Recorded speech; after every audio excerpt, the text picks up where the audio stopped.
এদিকে বাবা মহারাজ হংসধ্বজ অর্জুনের সঙ্গে যুদ্ধ করছে, সবাই যুদ্ধে ব্যস্ত। হঠাৎ করে হংসধ্বজ লক্ষ্য করলো, আমি সবাইকে দেখতে পাচ্ছি, প্রত্যেককে দেখতে পাচ্ছি, কিন্তু আমার ছোট ছেলে কোথায়? আমার ছোট ছেলেকে তো আমি দেখতে পাচ্ছি না যুদ্ধে। মহারাজের সারা শরীরটা থরথর করে কাঁপছে। কি আমার সুদর্ণ কোথায় গেল? আমার আশা স্বপ্ন ভালোবাসা কোথায় গেল? ওদিকে সুধন্য কৃষ্ণ নাম বদনে নিয়ে ছুটতে ছুটতে সে পিতার চরণে ঝাঁপ দিলে, পিতা আমি অপরাধ করে ফেলেছি, আমি ভুল করেছি, গতকাল যুদ্ধে আসতে পারিনি পিতা। বাবা সুধন্য, তোকে নিয়ে যে আমার বড় আশা ছিল, স্বপ্ন ছিল, বিশ্বাস ছিল, ভালোবাসা ছিল, অহংকারও ছিল,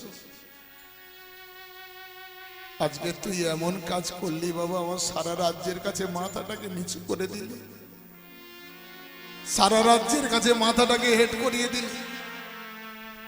আজকের আমি বুঝতে পেরে গেছি বাবা, তোকে নিয়ে আমার স্বপ্ন, বিশ্বাস, ভালোবাসা সব মিথ্যা। তুই একটা পাপিষ্ঠ পুত্র, তুই একটা কুলাঙ্গার পুত্র, দূর হয়ে যা। তোর মতো কুলাঙ্গার পুত্রের আমি মুখ দর্শন করতে চাই না। পিতা, এত বড় অপবাদ তুমি আমার মাথায় তুলে দিচ্ছ, তুমি আমাকে কুলাঙ্গার বলছো, পাপিষ্ঠ বলছো। এই যুদ্ধে আমি কেন আসতে পারলাম না? কেন তোমার আদেশ লঙ্ঘন করলাম? তুমি একবার জানার চেষ্টা করলে না? তুমি এত বড় অপবাদ আমার মাথায় দিচ্ছ, আমি তোমার কুলাঙ্গার পুত্র। শুনে রাখ, যে সন্তান পিতাকে অপমান করে, যে সন্তান পিতাকে সারা রাজ্যের কাছে মাথা নিচু করিয়ে দেয়, সে সন্তানকে আমি সন্তান বলে মানি না। এই কে কোথায় আছিস? একে এই মুহূর্তে ধর, এর উপযুক্ত শাস্তি দিয়ে দে। এই মুহূর্তে তুলে নিয়ে গিয়ে একে ফুটন্ত তৈলের মধ্যে বিসর্জন করে দে।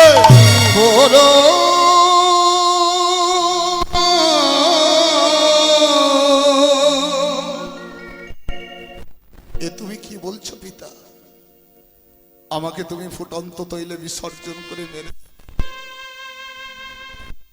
আমার জীবনের যে অনেক আশা, অনেক স্বপ্ন, আমি ভগবান দর্শন করব, তুমি কি বলছো পিতা?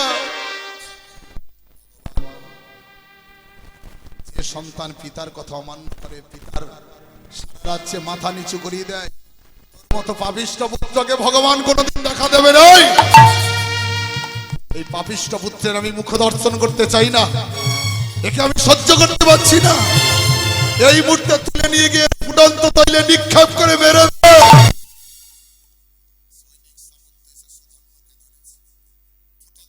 নিক্ষেপ করবে। ওদিকে পাত্র মিত্র ছুটতে ছুটতে আসে। মহারাজ,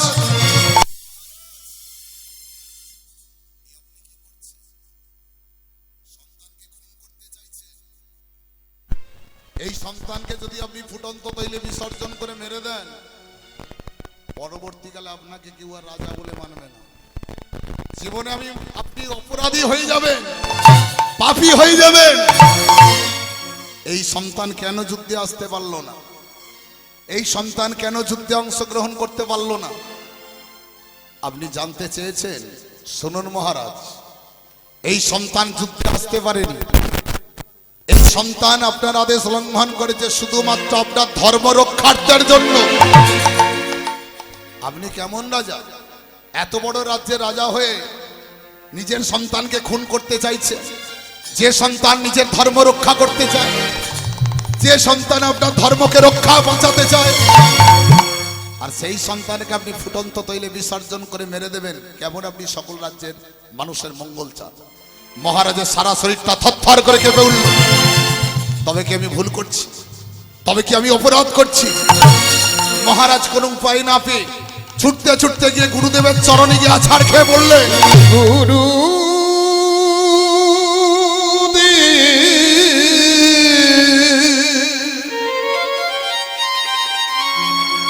একই মহারাজ, যুদ্ধ প্রাঙ্গণ ছেড়ে আমার চরণে রাত পোশাক এলোমেলো, নয়নে জল, একই অবস্থা। গুরুদেব, আমি বড় সমস্যার মধ্যে পড়ে গেছি, খুব কঠিন সমস্যার মধ্যে পড়ে গেছি। আমি আদেশ করেছিলাম এই যুদ্ধে যে না অংশগ্রহণ করবে, যে আমার আদেশ অমান্য করবে, যে আমার আদেশ লঙ্ঘন করবে, তাকে ফুটন্ত তৈলে বিসর্জন করে মেরে দেওয়া হবে। কিন্তু গুরুদেব যাকে নিয়ে আমার এত স্বপ্ন, এত বিশ্বাস, এত অহংকার, এত ভালোবাসা, সেই আমার ছোট পুত্র কৃষ্ণ ভক্ত সুদণ্ড এই যুদ্ধে অংশগ্রহণ করতে পারেনি। বাবা, নিজের সন্তান বিপদে পড়েছে, নিজের সন্তানকে রক্ষা করতে আমার কাছে ছুটে এসেছে। বলি মহারাজ শুনুন, আপনার সন্তান যে অপরাধ করলো, আপনার সন্তান যে কঠিন পাপ কর্ম করলো, আপনার সন্তানের জায়গায় যদি আপনার রাজ্যের কোনো প্রজা বা সৈনিক বা আত্মীয় স্বজন পরিজন বর্গ কেউ যদি এই কর্মটা করত, তাকে বাঁচানোর জন্য কি আপনি আমার কাছে কোনোদিন আসতেন? তাকে তো এতক্ষণ ফুটন্ত তেলে বিসর্জন করে মেরে দিতেন। আর আজকে নিজের সন্তান বিপদে পড়লো, নিজের সন্তান পাপ করলো, তার জন্য আমার কাছে এসেছেন সন্তানকে বাঁচাতে হবে। শুনুন মহারাজ, আমি আপনার রাজ্যের গুরু, আপনার গুরু, গুরু আজ্ঞা পালন করুন। আপনি এই মুহূর্তে ফিরে যান, ফিরে গিয়ে আপনার সন্তান যে পাপ করেছে, আপনার সন্তান যে অপরাধ করেছে, আপনার সন্তানকে নিজের হাতে তুলে নিয়ে ফুটন্ত তৈলে আপনি নিজেই নিক্ষেপ করে মেরে দেবেন। মহারাজ বলল, না গুরুদেব, এ পাপ কর্ম আমি করতে পারবো না। যে সন্তানকে আমি নিজে হাতে বড় করেছি, যে সন্তানকে আমি চিনতে শিখেছি, যে সন্তানের প্রতি আমার এত স্বপ্ন, এত ভালোবাসা, এত অহংকার, সে সন্তানকে আমি নিজে হাতে খুন করব কেমন করে? আপনি যখন আমার কথা রাখতে পারবেন না, আপনি যখন আমার আদেশ লঙ্ঘন করবেন, তাহলে আপনার রাজ্য থেকে আমার কি লাভ হবে? আমিও আপনার রাজ্য ত্যাগ করে চিরদিনের মতো আমিও চলে যাব। সঙ্গে সঙ্গে মহারাজ হংসধ্বজ গুরুদেবের চরণে আছাড় খেয়ে বললেন, গুরু ছাড়ি গোবিন্দে ভজে সে পাপী নরকে মজে। আমি নরকবাসী হতে চাই। গুরু ছাড়ি গোবিন্দে ভজে সে পাপী নরকে ভজে। আমি নরকবাসী হতে চাই না গুরুদেব। আমার একটা নয়, দুটো পুত্র সন্তান, দুটো পুত্র সন্তানকেও যদি নিজে হাতে খুন করতে হয় তাও আমি করব। কিন্তু আপনি আমাকে ছেড়ে যাবেন না, আমার রাজ্য আপনি ত্যাগ করবেন না।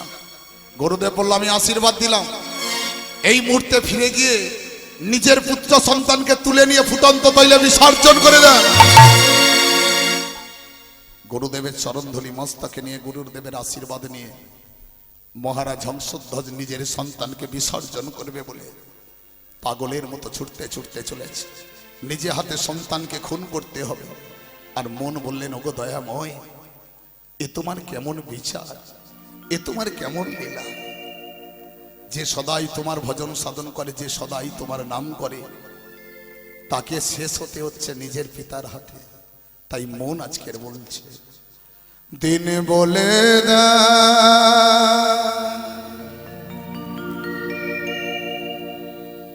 ও দিন বন্ধু,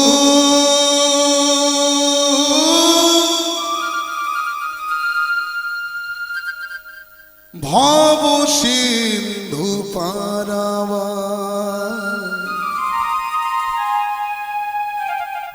ভব সিন্ধু পারাবা। তাই গৌর হরি বল, হরি বল। দিনে বলে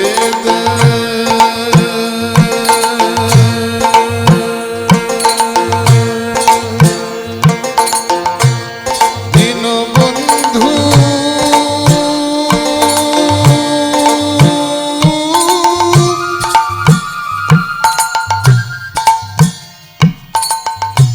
ভব সিন্ধু পারাবা,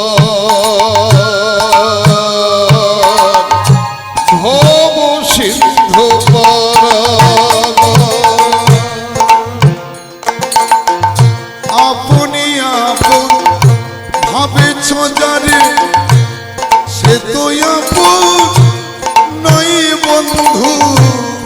আপন আপন ভাবেছ যদি, সে তো আপন নয় বন্ধু।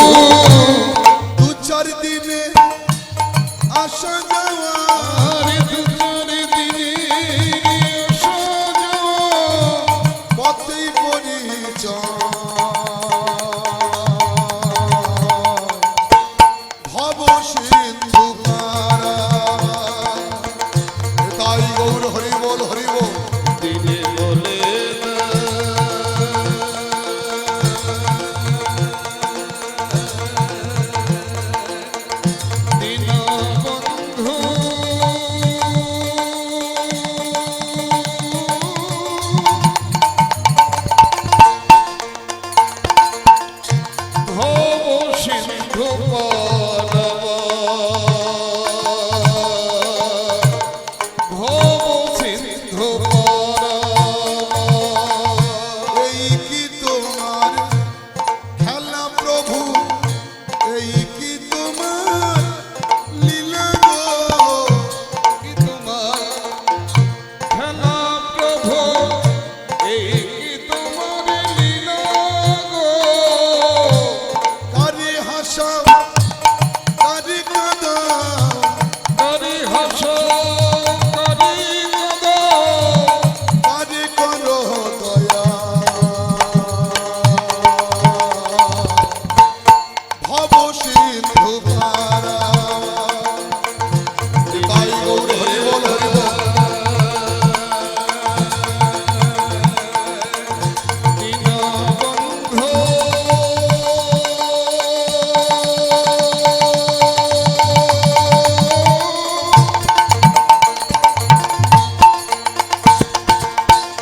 ভব সিন্ধু পারাবা ভব সিন্ধু পারাবা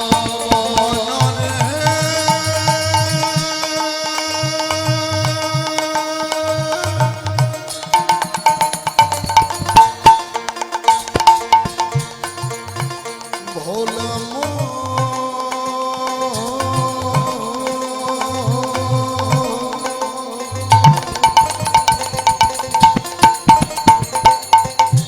ভব সিন্ধু ওরে পাগল ওরে পাগল ওরে পাগল।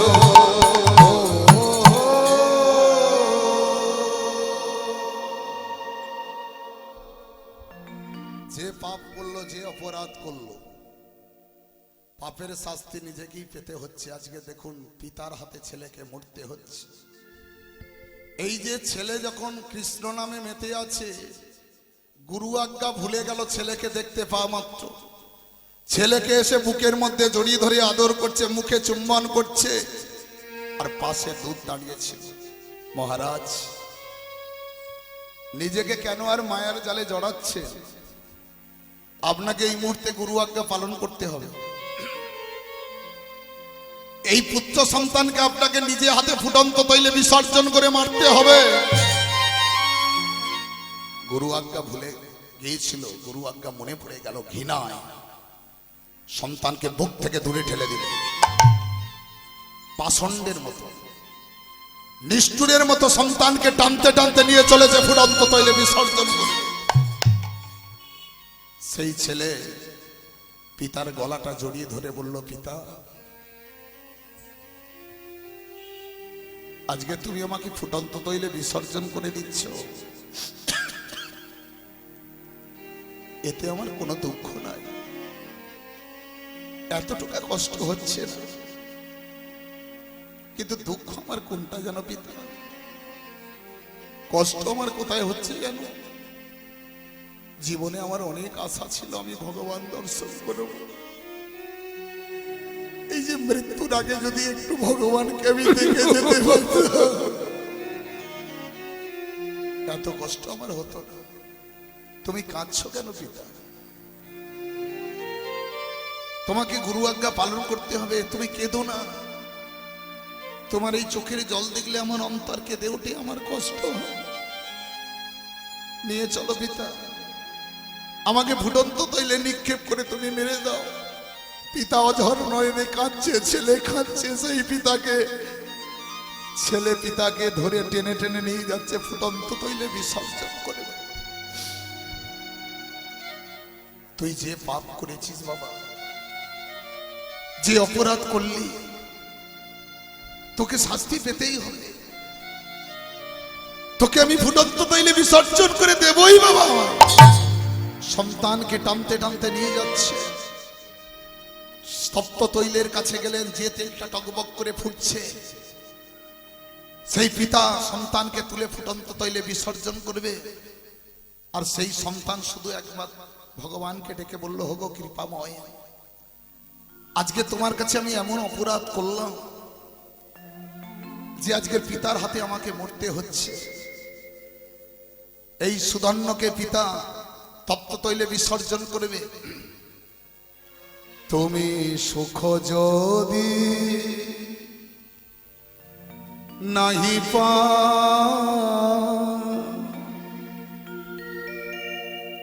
যাও সুখের সন্ধানে যাও, আমি তোমারে পেয়েছি হৃদয় মাঝে,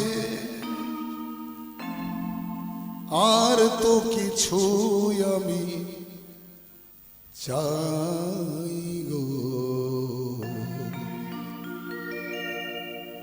আমারও পরানো যাহা চাই তুমি তাই গো, আমারও পরানো যাহা চাই। হরে কৃষ্ণ হরে কৃষ্ণ হরে কৃষ্ণ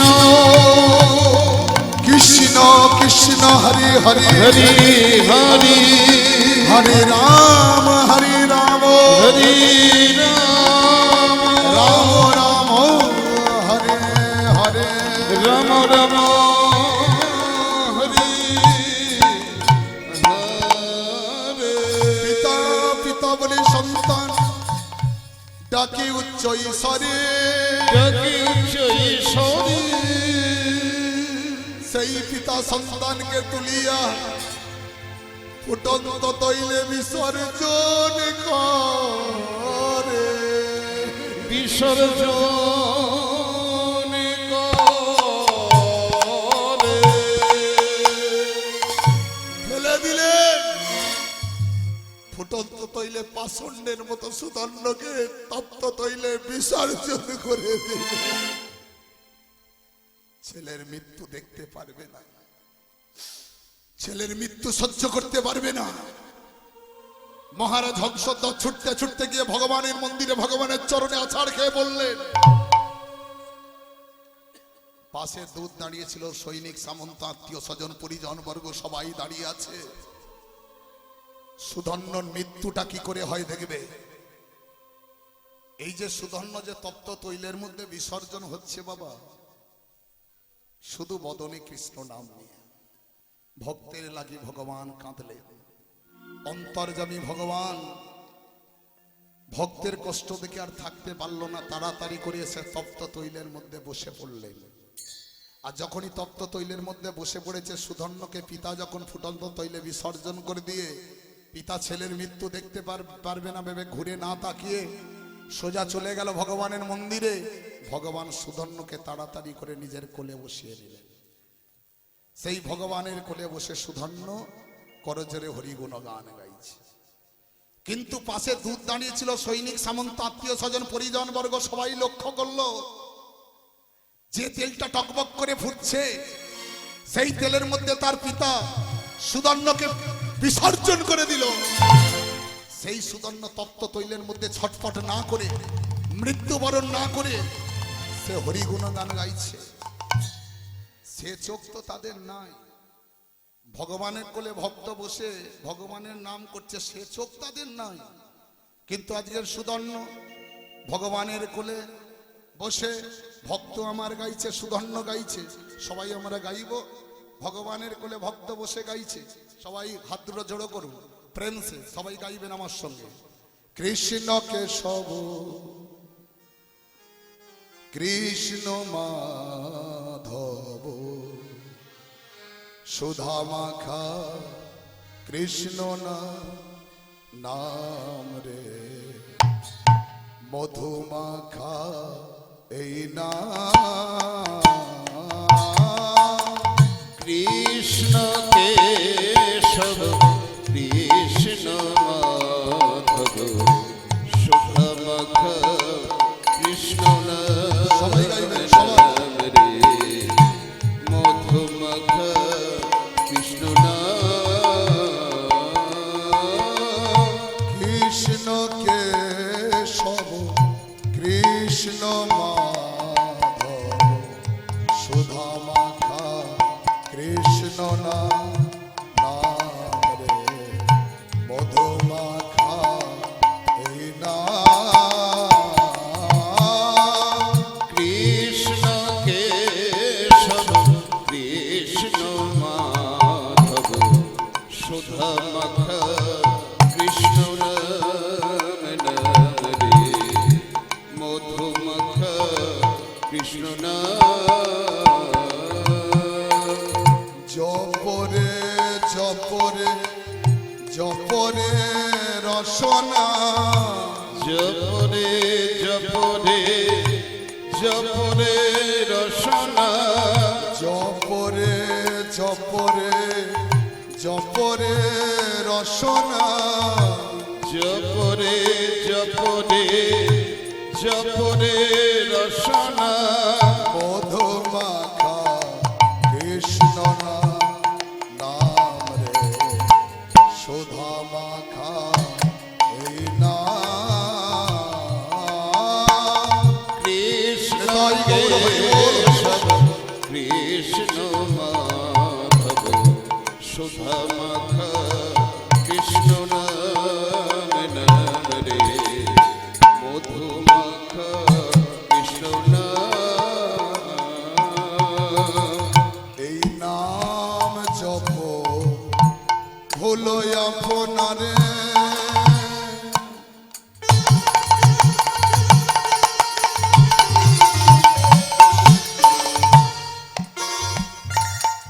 এই নাম জপ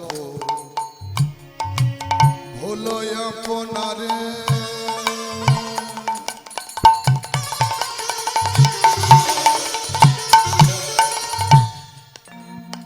Shaga bapa, ga bapa, ga bapa, bapa, ga bapa, ma ga re sha. Nini dha pa, dha dha pa ma, papa ma ga, ma ma ga re sha. Nini dha pa, dha dha pa ma, ma ma ma ga, ma ma ga re sha. Re sha ga ma, re sha ga ma, ei naam jap. ভুলে আপনারে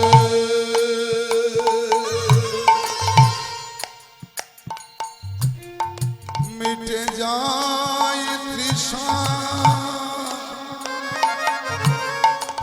প্রেম বারা পারে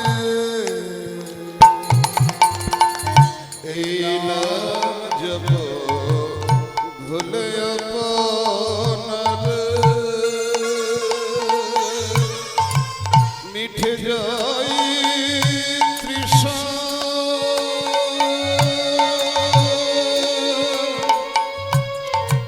প্রেম বরাবরে জপরে জপরে জপরে রসনা জপরে জপরে জপরে রসনা মধু মাখা কৃষ্ণ নাম রে সুধা মাখা এই নাম কৃষ্ণ কেশব কৃষ্ণ মাধব সুধা মাখা কৃষ্ণ নাম রে মধু মাখা কৃষ্ণ নাম হরি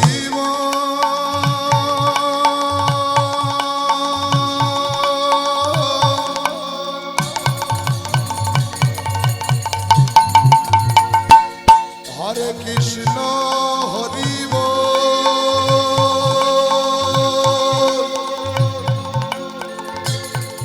হরি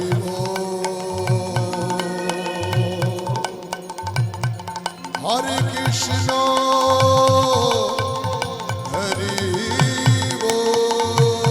হরি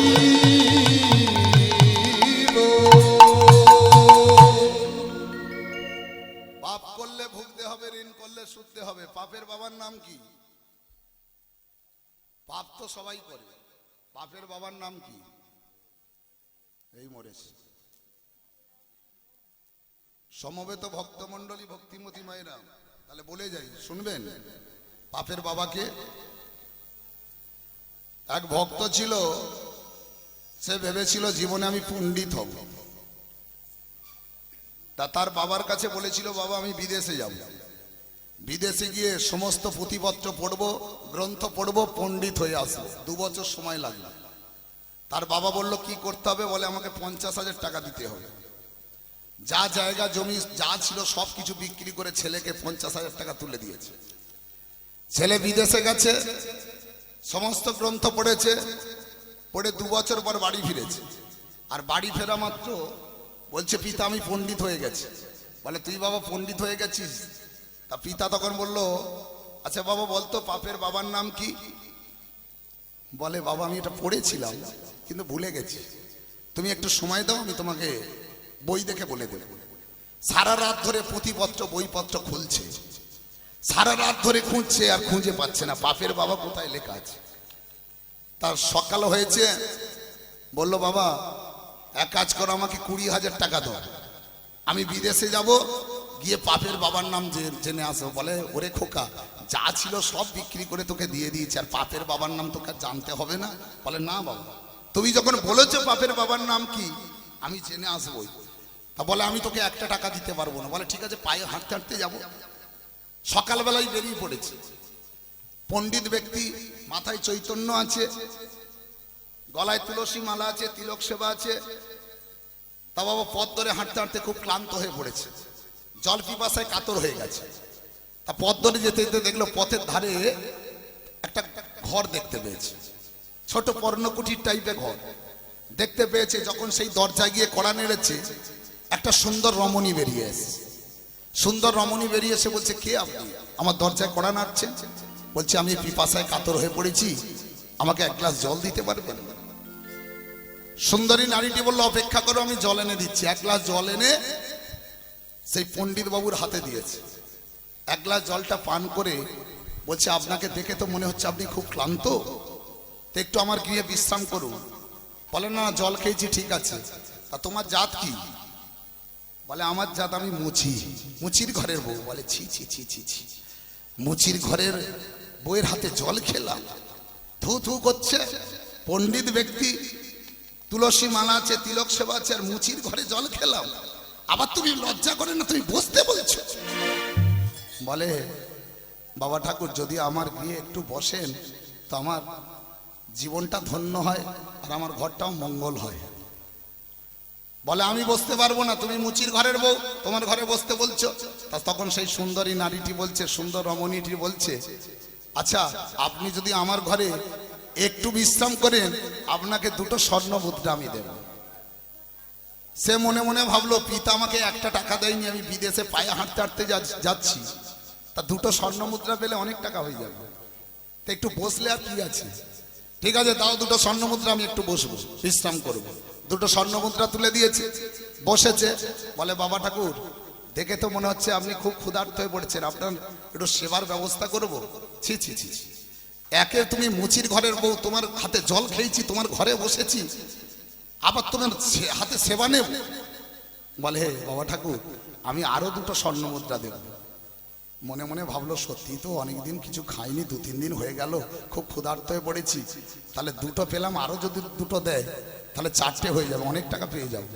ঠিক আছে তুমি খাবার দাবারের ব্যবস্থা করে দাও, আমি নিজে হাতে রন্ধন করব, সব জোগাড় জাতি করে দাও, নিজে হাতে রন্ধন করে আমি সেবা নিয়ে চলে যাব। তার সবকিছু জোগাড় করে দিয়েছে। এবারে পণ্ডিত রান্না করতে যাবে, বলছে ঠাকুর বাবা আমি যদি রন্ধন করে দিই? বলে না না, তুমি মুচির ঘরে বউ, তোমাকে রন্ধন করতে হবে না। বলে আরো 2টো স্বর্ণ মুদ্রা দেব। হ্যাঁ 4টে পেয়েছে, আবার 2টো, 6টা। ঠিক আছে তুমি রন্ধন করো। আর রন্ধন হয়ে গেছে, প্রসাদ তৈরি হয়ে গেছে, এবার বাবা ঠাকুরের সম্মুখে দিয়েছে। বাবা ঠাকুর খেতে যাবে, যখনই হাত বাড়িয়েছে, মুচির ঘরের বউটা এসে হাতটা জড়িয়ে ধরেছে। কি হলো, তুমি আমার হাতটা এমন করে ধরলে? মুচির ঘরের বউ বলে আর একটা অনুরোধ, আমি নিজে হাতে আপনার গালে তুলে খাইয়ে দিতে চাই। ছি ছি ছি, মুচির ঘরের বউ আবার নিজে হাতে হাত দিয়ে গালে তুলে খাওয়াবে, লজ্জা করে না তোমার? বলে আরো 4টে স্বর্ণ মুদ্রা দেব। হ্যাঁ 6টা পেয়েছি, আরো 4টে, 10টা হয়ে যাবে। তা ঠিক আছে, একবার খেলে কি আছে, কেউ তো দেখতে পাইনি। একবার আরেকবার খাবো, তা কি আছে, দাও 4টে স্বর্ণ মুদ্রা দিয়েছে। এবারে মুচির ঘরের বউ প্রসাদ হাতে করে নিয়েছে, নিয়ে বলছে ঠাকুর গাল হাঁ করো। এই গাল হাঁ করেছে, হাত দিয়ে খাবার দিতে গেছে, বাঁ হাতটা ফাঁকা ছিল। ঠাকুর মশাই গাল হাঁ করেছে আর বাম হাতে গালে ঠাস করে দিয়েছে। বলে তুমি আমাকে মারলে একটা মুচির ঘরের বউ হয়ে। বলে তুমি কোথায় যাচ্ছ? বলে আমি পাপের বাবার নাম শুনতে যাচ্ছি, জানতে যাচ্ছি। বলে পাপের বাবার নাম এখানেই তো পেয়ে গেলে। কি? পাপের বাবার নাম হলো লোভ। তোমার লোভ আছে বলে 2টো স্বর্ণ মুদ্রা আরো 2টো দিচ্ছি, যা বলছি তাই করছো, শুধু স্বর্ণ মুদ্রা বিনিময়। যার লোভ থাকবে তার পাপ থাকবে, যার মনের ভেতর লোভ আছে সে পাপ করবে, লোভ না থাকলে পাপ হবে না। পাপের বাবার নাম হলো লোভ। তার বিদেশ আর যেতে হলো না, বুঝতে পারলেন? একটা মুচির ঘরের বউ শিক্ষা দিয়ে দিল। তা সমবেত ভক্তমণ্ডলী, ভক্তিমতী মায়েরা, আজকের সৈনিক সামন্ত আত্মীয় স্বজন দুধ সময় ছুটতে ছুটতে চলেছে। মহারাজ, মহারাজ! ভগবানের মন্দিরে মহারাজ অচৈতন্য হয়ে পড়েছে। সবার চিৎকার শুনতে হবে, সবার ডাক শুনতে হবে। মহারাজ চিৎকার করে বলে উঠল, স্তব্ধ হও। আজ থেকে তোমরা কেউ আমাকে রাজা বলে রাখবে না। আজ থেকে তোমাদের কাছে আমি রাজা নয়, নিজে হাতে সন্তানকে খুন করেছি। এ জগতে আমি পাপ করেছি, এ জগতে আমি পাপী।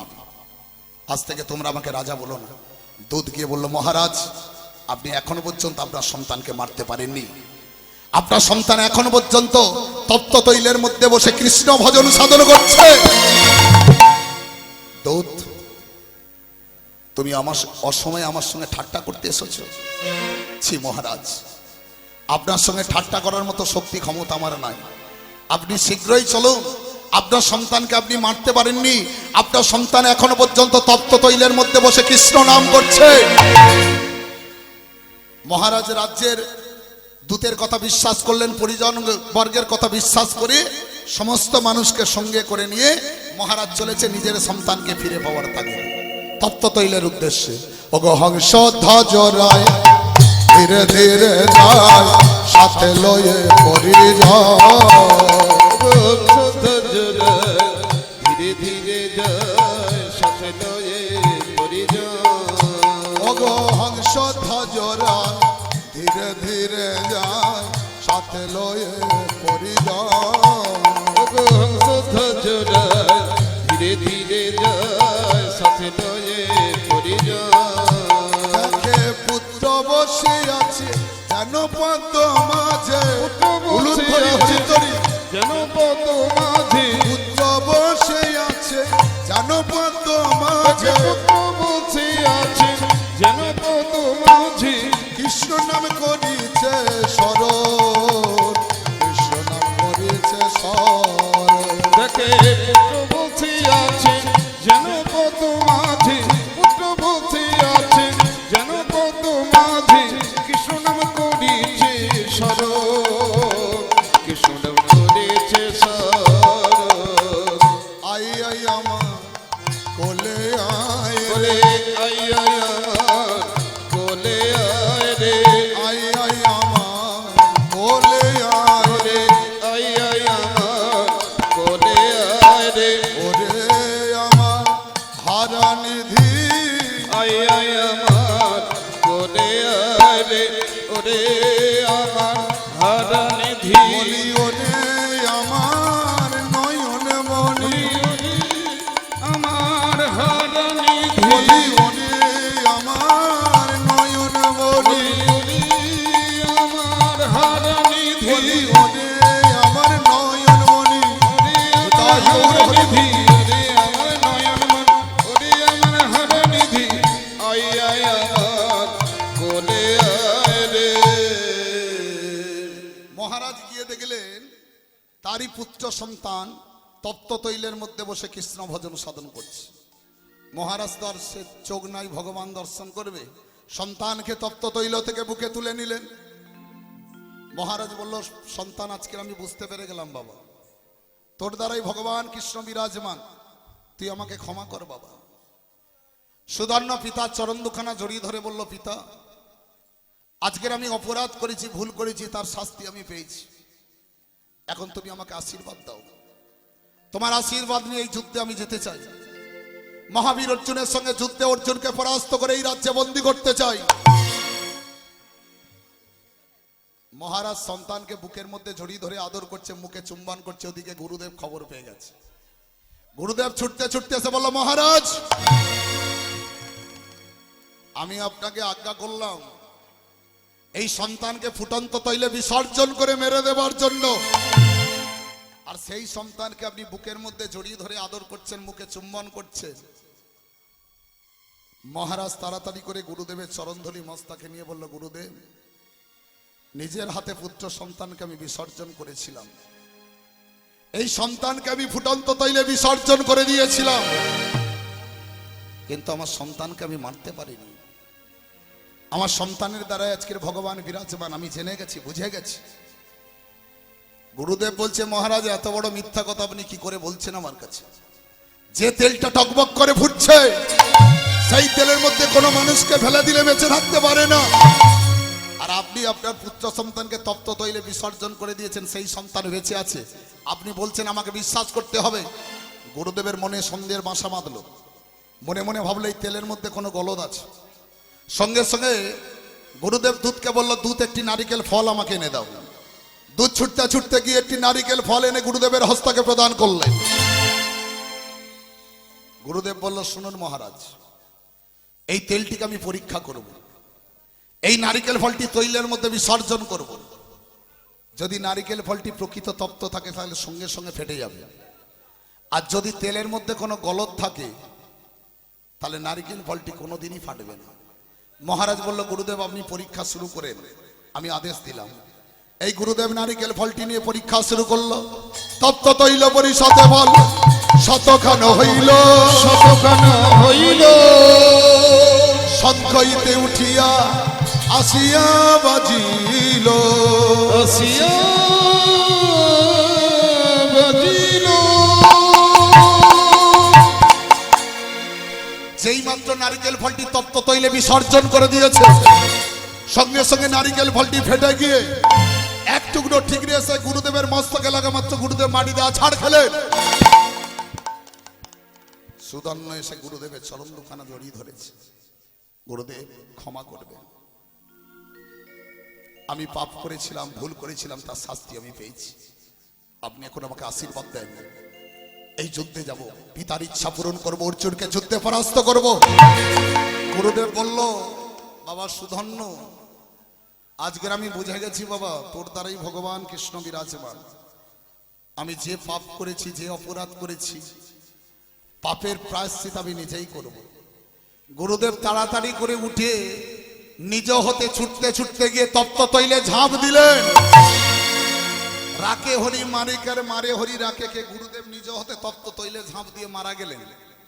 এবার সুধন্য পিতার চরণে বসলো, পিতার চরণধলি, পিতার আশীর্বাদ মাথায় নিয়ে ভগবানের মন্দিরে গেলেন। সর্বাঙ্গে কৃষ্ণ নাম লিখলেন, যুদ্ধের জয়পত্রে তিলক আঁকলেন, অস্ত্র নিলেন, যুদ্ধের পোশাক ধারণ করলেন। ভগবানকে ডেকে বলছে, ওগো দয়াময়, আজকের আমি অর্জুনের সঙ্গে যুদ্ধ করব, তুমি শক্তি দাও, তুমি ক্ষমতা দাও, এই যুদ্ধে যেন অর্জুনকে পরাস্ত করতে পারি, পিতার ইচ্ছা যেন আমি পূরণ করতে পারি।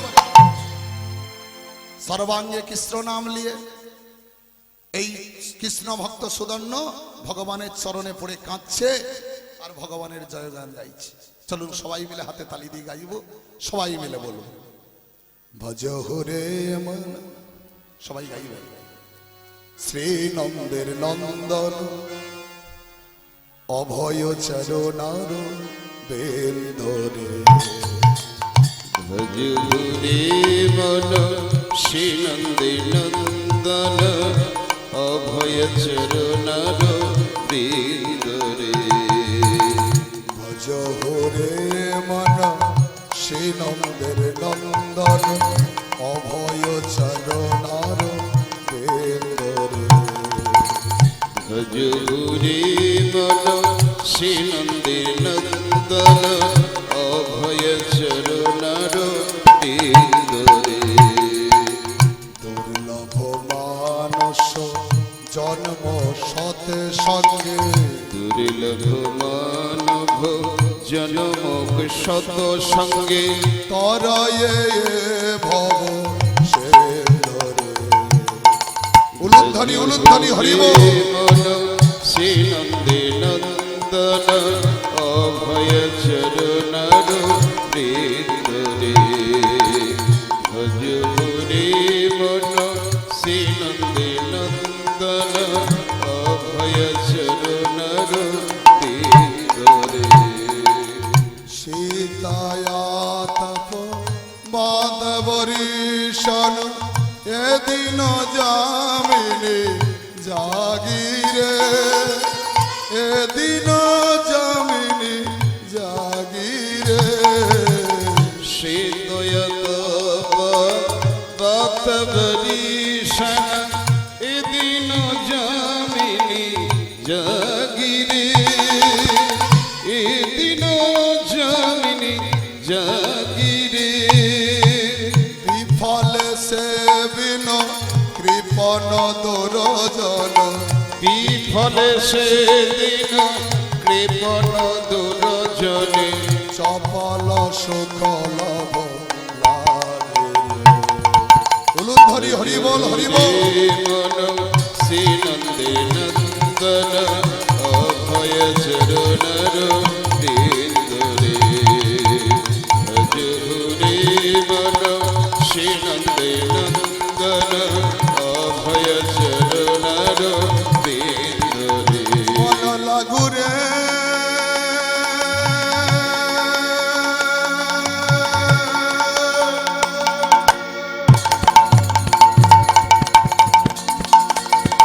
তুহার চরণে, মন লাগুরে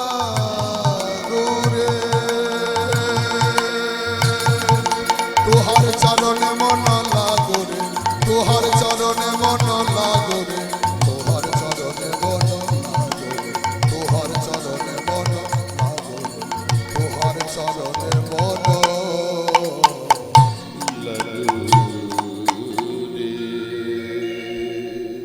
মহাবীর অর্জুন যুদ্ধ প্রাঙ্গণে দাঁড়িয়ে আছে। সুদর্ণ কৃষ্ণ নাম বদনী নিয়ে যখন যুদ্ধ প্রাঙ্গণে উপস্থিত হয়েছে, দেখলো অদূরে অর্জুন রথ নিয়ে দাঁড়িয়ে আছে। সুদর্ণ দূর থেকে দেখে দেখলো যে ভগবান অর্জুনের রথের সারথি ভগবান কৃষ্ণ নাই। তা সুদর্ণ এদিক থেকে বলে উঠল, ওই অর্জুন, আমি যে তোমার সঙ্গে যে যুদ্ধ করব, তা তোমার রথের সারথি কই? ও তুমি কাকে নিয়ে এসছো? তুমি তো ভগবান কৃষ্ণ ছাড়া এক পা চলতে পারো না, ভগবান কৃষ্ণ ছাড়া খেতে পারো না, হাঁটতে পারো না। আজকের তোমার রথের সারথি কৃষ্ণ নাই, ও তুমি কাকে নিয়ে এসছো? অর্জুন বলেছিল, সুধন্য, এটা তুই ঠিকই বলেছিস, আজকের আমার রথের সারথি কৃষ্ণ নাই, এটা ঠিক। কিন্তু জেনে রাখ সুধন্য, আজকের কৃষ্ণ ছাড়াই তোর যুদ্ধের স্বাদ তোকে ভালো করে আজকের আমি মিটিয়ে দেব। দুজনের মধ্যে যুদ্ধ বেঁধে গেল।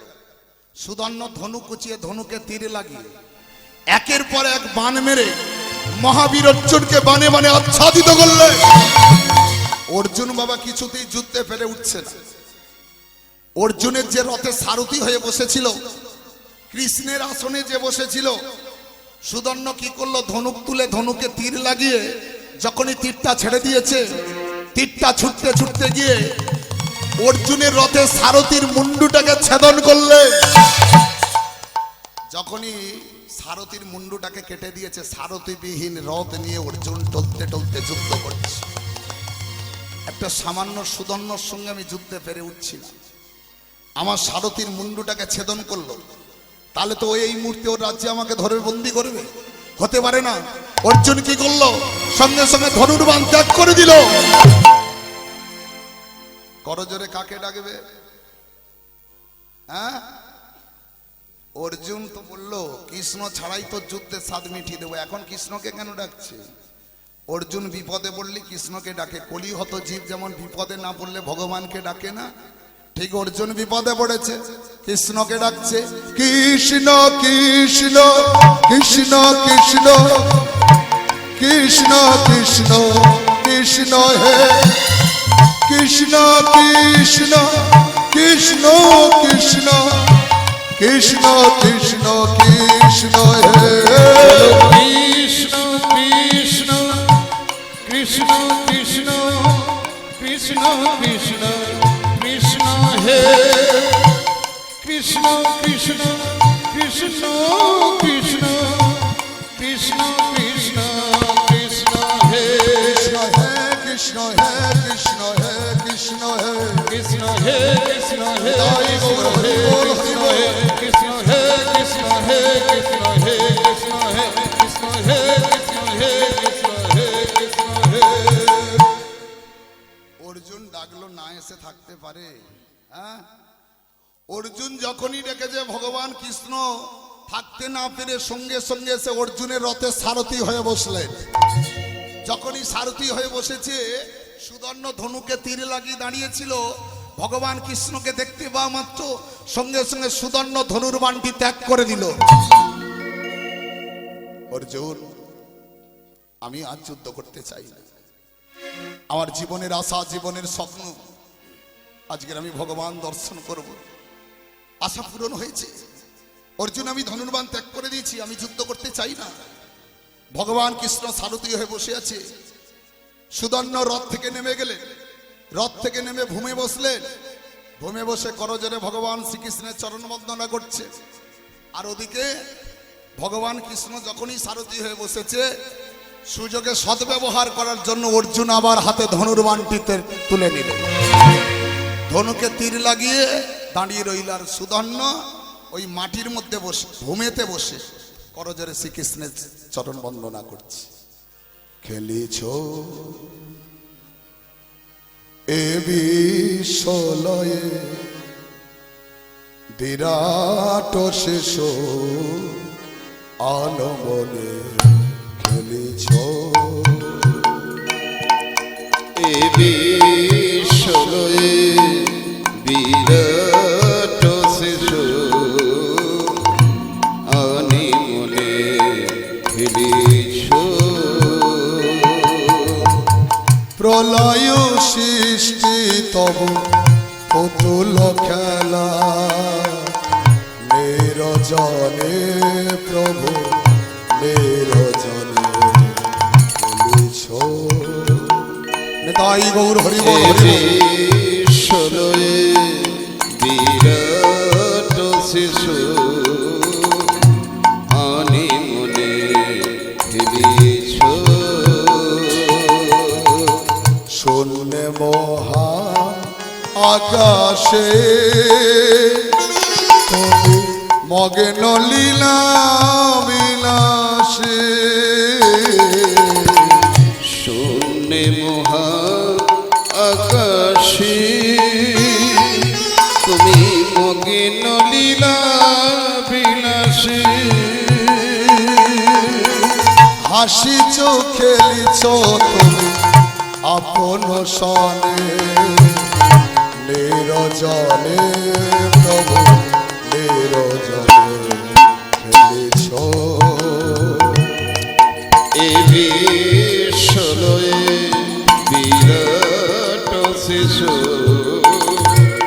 আনি মনে খেলিছ তারকার রবি শশী হেলো না তব হে উদাসী পড়িয়া আছে রাঙা পায়ের কাছে রাঙা শিরাশে। এটা নজরুল গীতি, মুসলমানের ছেলে কাজী নজরুল ইসলাম গিয়েছে, লিখেছে। গলায় তুলসী মালা পরে তিলক সেবা করে নিরামিষ খেলেছে, বৈষ্ণব নয়। আমি তুলসী মালা পরেছি, তিলক সেবা করে নিরামিষ খাচ্ছি বলে আমি বৈষ্ণব হয়ে গেলাম, হতেই পারে না। এভাবে বৈষ্ণবত্বের পরিচয় হয় না। তার প্রমাণ মুসলমানের ছেলে।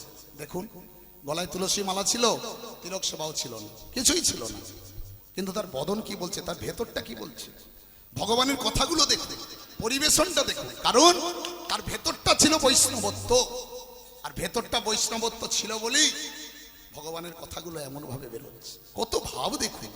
তারকার রবি শশী আলো না তব হে উদাসী পড়িয়া আছে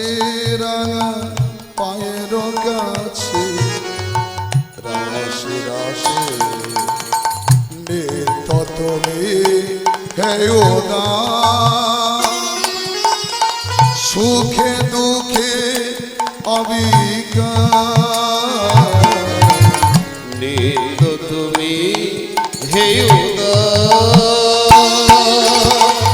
সুখে দুঃখে অবিকার, ভাঙিছ গড়িছ নীতি ক্ষণে ক্ষণে, নিরজনে প্রভু নিরজনে খেলিছ। তাই গৌর হরিব বিশ্বলয়ে বিরাট শিশু আনি মনে খেলিছ, এ বিশ্বলয়ে বিরাট শিশু আনি মনে খেলিছ। অর্জুন হাতে ধনুকে তীর লাগিয়ে যখন এই তীরটা ছেড়ে দিয়েছে, তীরটা ছুটতে ছুটতে গিয়ে কৃষ্ণ ভক্ত সুদর্ণর মুন্ডুটাকে ছেদন করলে, মুন্ডুটা কেটে গিয়ে গড়িয়ে পড়লো শ্রীকৃষ্ণের চরণে। ভগবান কৃষ্ণ বলল, অর্জুন এ তুমি কি করলে? আমার এত বড় ভক্তের মুন্ডুটা কেটে আমার চরণে লুটিয়ে দিলে। অর্জুন মুচকে মুচকে হাসছে আর বলছে, প্রভু এই সামান্য ভক্তের জন্য তুমি দুঃখ করছো, সামান্য ভক্তের জন্য তুমি কাঁদছো। ভগবান কৃষ্ণ বলল, অর্জুন কাকে তুমি সামান্য ভক্ত বলছো গো?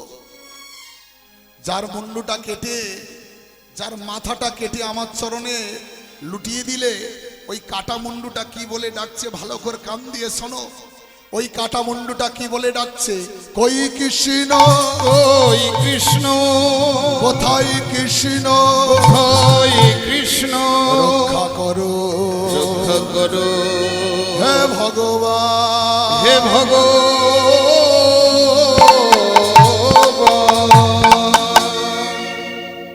কাকে সামান্য ভক্ত বলছো? যার মুন্ডুটা কেটে আমার চরণে লুটিয়ে দিয়েছো।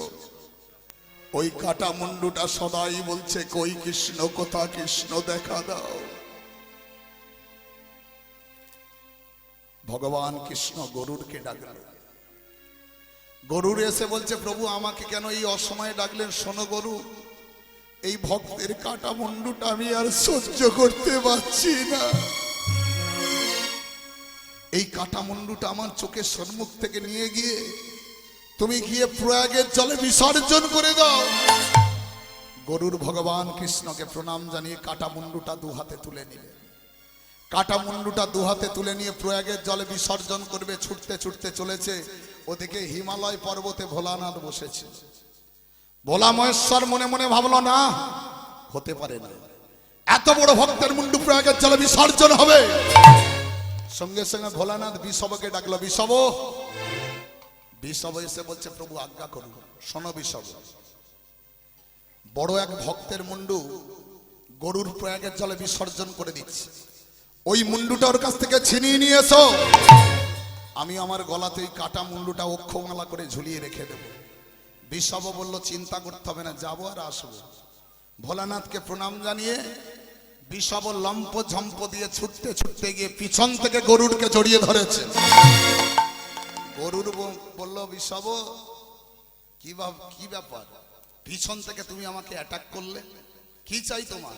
শোনো, আমার প্রভু চেয়েছে এই কাটা মুন্ডুটা দিতে হবে। আমার প্রভু গলায় অক্ষমালা করে ঝুলিয়ে রেখে দেবে। বিষব বলল, তোমার প্রভুরও মাথা খারাপ হয়ে গেছে, তোমারও মাথাটা গেছে। আমার ভগবান পাঠিয়েছে প্রয়াগের জলে বিসর্জন করতে, আর এই মুন্ডুটা আমি তোমাকে দিয়ে দিলে আমার তো ভগবানের আদেশ পালন হবে না। না না, মুন্ডু আমি দিতে পারবো। বিষব আর গরুড়ের মধ্যে যুদ্ধ বেঁধে গেল। তাতে বিষব হেরে গেল। বিষব হেরে গিয়ে ভোলানাথের কাছে এসে বলল, প্রভু আমি গরুড়ের সঙ্গে যুদ্ধে হেরে গেছি, আমি কাটা মুন্ডু আনতে পারি না। ভোলানাথ আরো ক্ষিপ্ত হয়ে গেল। নন্দীকে ডাকলে, নন্দী শোনো নন্দী, গরুর এক বড় ভক্তের মুন্ডু প্রয়াগের জলে বিসর্জন করছে, ওই মুন্ডুটা ওর কাছ থেকে ছিনিয়ে নিয়ে আসবে। বলল, প্রভু চিন্তা করো না, যাবো আর আসবো। বলে, তোমার আগে বিষবও বলেছিল, সে পেটন খেয়ে পালিয়েছে। শোনো, আমি এই ত্রিশূলটা তোমার কাছে দিলাম, এই ত্রিশূল দিয়ে গরুরকে হত্যা করে হলো কাটা মুন্ডুটা আনতে হবে। গলায় অক্ষমালা করে ঝুলিয়ে রেখে দেব। নন্দীর হাতে ভোলানাথ ত্রিশূল তুলে দিলেন। তাহলে নন্দী ত্রিশূল নিয়ে চলেছে, আগে আগে গরুর চলেছে, পিছনে নন্দী চলেছে। একদিকে ভগবান শ্রীকৃষ্ণের আদেশ পালন করছে গরুর, আর একদিকে ভোলানাথের আদেশ পালন করছে নন্দী। তাহলে আগে আগে গরুর কাটা মুন্ডু, পিছনে ভোলানাথ নন্দী ত্রিশূল নিয়ে চলেছে, আর বদনে গাইছে ওম নমঃ শিবায়, ওম নমঃ শিবায়। সবাই উলুধ্বনি দাও। নমঃ শিবায়, ওম নমঃ শিবায়। ওম নমঃ শিবায়, ওম নমঃ শিবায়। ওম নমঃ শিবায়, ওম নমঃ শিবায়।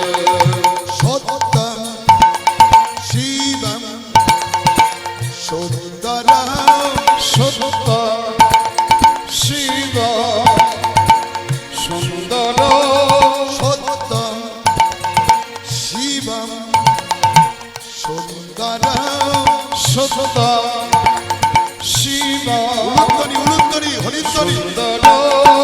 ওম নমঃ শিবায়, ওম নমঃ শিবায়। হরি বল। ওম নমঃ শিবায়, ওম নমঃ শিবায়। ওম নমঃ শিবায়, ওম নমঃ শিবায়। Hare Hare bomb bomb, Hare Hare, Hare Hare bomb bomb, Hare Hare. উলুধ্বনি।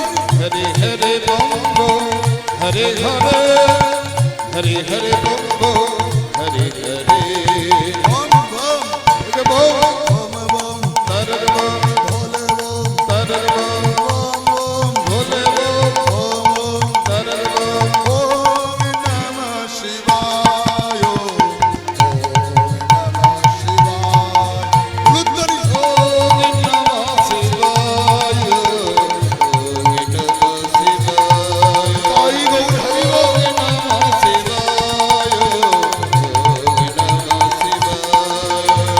ওম নমঃ শিবায়, ওম নমঃ শিবায়। এবার গরুর কাটা মুন্ডুটা নিয়ে যেতে যেতে পিছন ফিরে তাকিয়ে দেখে নন্দীর ত্রিশূল নিয়ে তার দিকে ছুটে আসছে। তাহলে ভোলানাথ বিষবকে পাঠিয়েছিল, সে মার খেয়ে চলে গেছে। এখন আবার নন্দীকে পাঠিয়েছে ভোলানাথ, হাতে আবার ত্রিশূল। ত্রিশূল দিয়ে যদি আমাকে হত্যা করে তাহলে তো ভগবানের আদেশ আমার পালন হবে না। গরুর ভয় পেয়ে গেছে। ভয় পেয়ে গিয়ে বাবা প্রয়াগের কাছে না গিয়ে কাটা মুন্ডুটা দূর থেকে প্রয়াগের দিকে ছুড়ে দিয়েছে। যখনই দূর থেকে ছুড়ে দিয়েছে, আর নন্দী কি করলেন, পিছনে পিছনে এসে ত্রিশূলটা মাটিতে রেখে হাতটাকে বাড়িয়ে দিয়েছে। গরুরও ফেলিল মুন্ডু প্রয়াগের জলে। উলুধ্বনি। গরুর ফেলিল মণ্ডপ কয়েদের জলে, গরুর ফেলিল মণ্ডপ কয়েদের জলে। হাতে বাতি নন্দী মুন্ডু ধরিল সেখানে, আমার হস্তপতি নন্দীমুণ্ড ধরিল সেখানে, আমার হাতে বাতি নন্দী মুন্ডু ধরিল সেখানে। আমার হস্তপতি নন্দীমুণ্ড ধরিল সেখানে। বৈষ্ণবের মাথা পাইয়া দেব শুল পানি। বৈষ্ণবের মাথা পাইয়া দেব সুলতানে। তাহলে ভোলানাথ হাত বাড়িয়ে মুন্ডুটাকে লুবে নিয়েছে।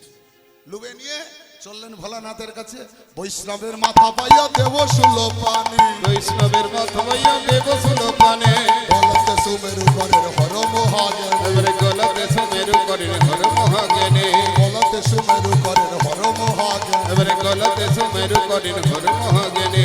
আনন্দ ধরে না, আনন্দ ধরে না, আনন্দ ধরে না। দেখো আনন্দ ধরে না। বৈষ্ণবের মাথা পাইয়া আনন্দ ধরে না। আজ বৈষ্ণবের মাথা পাইয়া, বদন ভরে নিতাই গৌর হরি বৈষ্ণবের বল। মাথা পাইয়া হরি হরি হরি, বৈষ্ণবের মাথা পাইয়া হরি হরি হরি, বৈষ্ণবের মাথা পাইয়া হরি হরি হরি, বৈষ্ণবের মাথা পাইয়া আনন্দ ধরে না, আনন্দ ধরে না, আনন্দ ধরে না।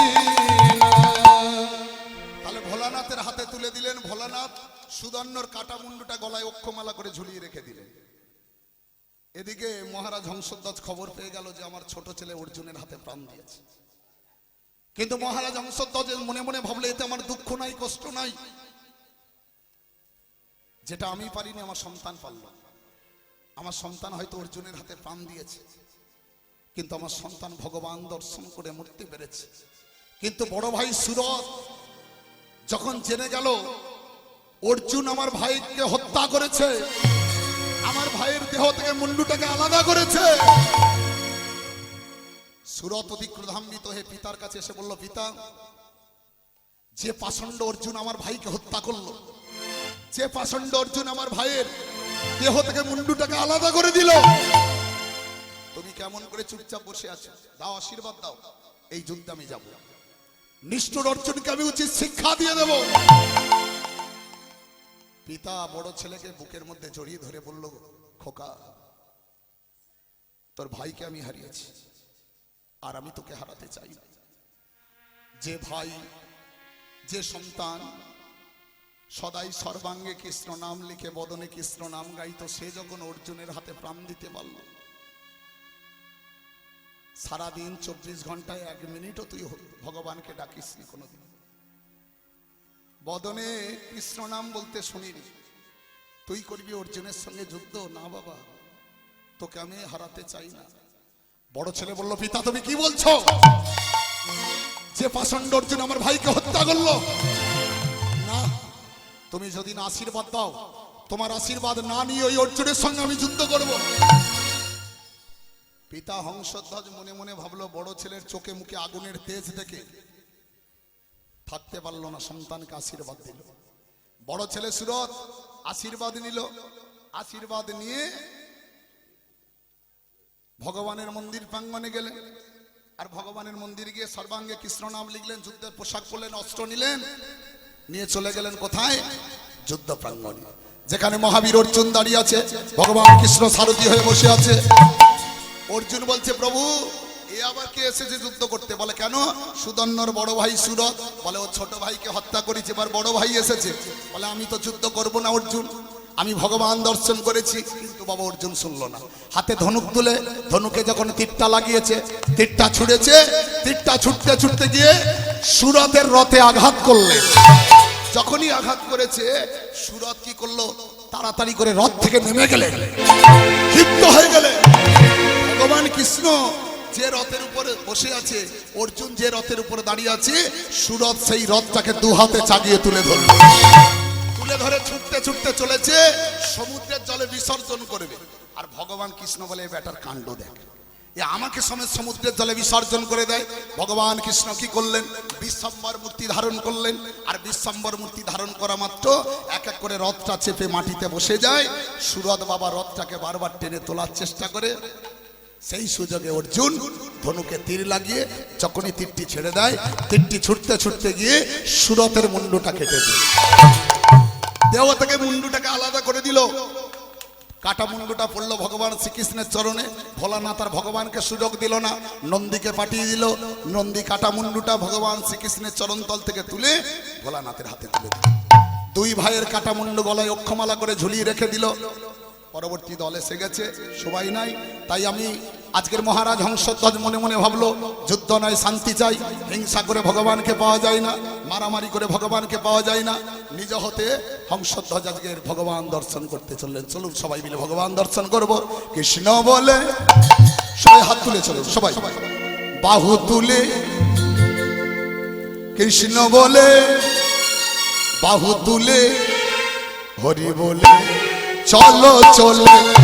কৃষ্ণ বলে বাহু তুলে, কৃষ্ণ বলে বাহু তুলে, হরি বলে চলো চলে। কৃষ্ণ বলে বাহু তুলে, কৃষ্ণ বলে বাহু তুলে, হরি বলে চলো চলে। উলুধ্বনি। কৃষ্ণ বলে বাহু তুলে, হরি বলে চলো চলে।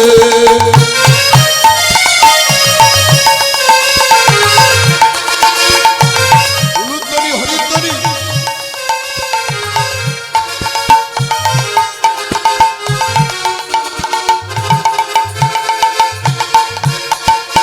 যেখানে আছে শুধু শান্তি, শান্তি, সেখানে দূরে যাবে ক্লান্তি।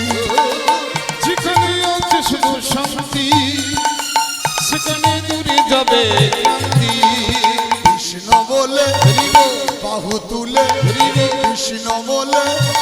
বাহু তুলে হরি বলে চলো চলে হাত তুলে কৃষ্ণ বলে প্রভু তোলে হরি বলে চলো চলে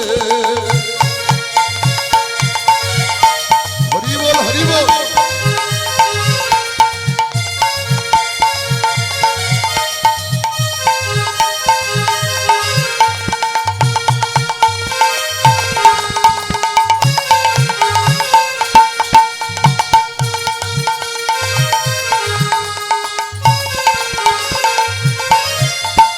যেখানে আছে শুধু সুখ সুখ সেখানে দূরে যাবে দুঃখ যেখানে আছে শুধু সুখ সেখানে দূরে যাবে দুঃখ বদন ভরে বাহু তুলে বদন ভরে বাহু তুলে মুখে দে বলো কৃষ্ণ নাম নাম নাম কৃষ্ণ বলে প্রভু তোলে হরি বলে তাই গৌর চলো হরি চলে কৃষ্ণ বলে প্রভু তোলে হরি বলে চলো চলে হরি বলে চলো চলে হরি বলে চলো চলে হরি বলে চলো চলে মহারাজ হংসধ্বজ যুদ্ধ প্রাঙ্গণে পৌঁছালো ভগবান কৃষ্ণ তাড়াতাড়ি করে রথ থেকে নেমে এসে ভক্তকে বুকের মধ্যে জড়িয়ে ধরলো অর্জুন সুযোগ করছে আশ্রয় লইয়া ভজে তারে কৃষ্ণ নাহিতা যে আর সম্মরে অকারণে ভগবান যাকে আশ্রয় দেয় মারার শক্তি ক্ষমতা